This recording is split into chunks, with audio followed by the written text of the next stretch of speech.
क्या तीसरा विश्व युद्ध शुरू हो चुका है? क्या दुनिया तीसरे विश्व युद्ध की ओर बढ़ रही है?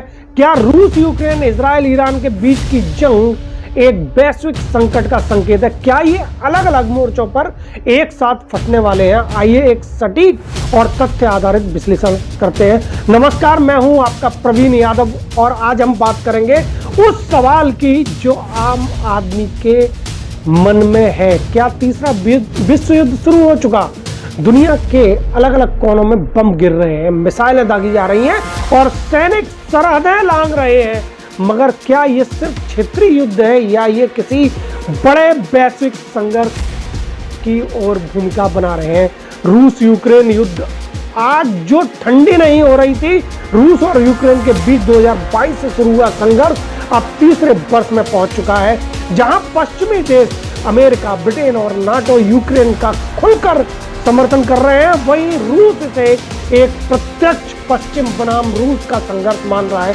सिर्फ टैंक और मिसाइलें ही नहीं, अब एआई ड्रोन, साइबर हमले और ब्लैक सी में समुद्री टकराव जैसे आधुनिक हथियार भी मैदान में है। बड़ी बात यह है कि इस युद्ध में के चलते नाटो और रूस की सीधी भिड़ंत का खतरा अब पहले से ज्यादा हो गया है। इजराइल ईरान एक और मोर्चा खोलकर बैठे हुए हैं। 12 जून की रात इजराइल ने ईरान पर एक सीधा और योजनाबद्ध हमला किया।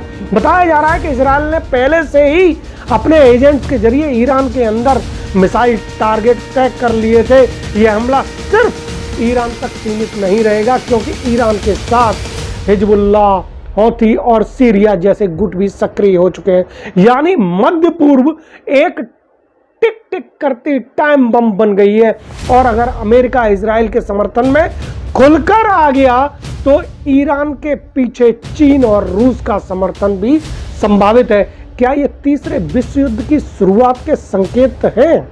विशेषज्ञों की माने तो दुनिया में दो बड़े पावर ब्लॉक्स बन चुके हैं। पश्चिम गठबंधन नाटो, अमेरिका, इजराइल, रूस, चीन, ईरान गठबंधन।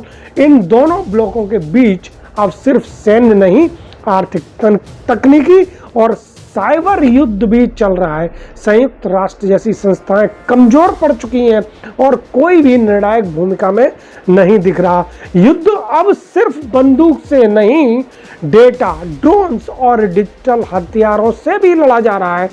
तो क्या ये दुनिया तीसरे विश्व युद्ध की तरफ कदम रख चुकी है या अभी वक्त बचा है पीछे हटने का? यह सवाल जितना बड़ा है उतना ही जरूरी है इसका जवाब ढूंढना। जो कुछ कल इतिहास बनेगा उसकी बुनियाद आज रखी जा रही है। इसलिए जरूरी है कि हर मोर्चे को गंभीरता से समझना और शांति की कोशिश में पीछे न हटना।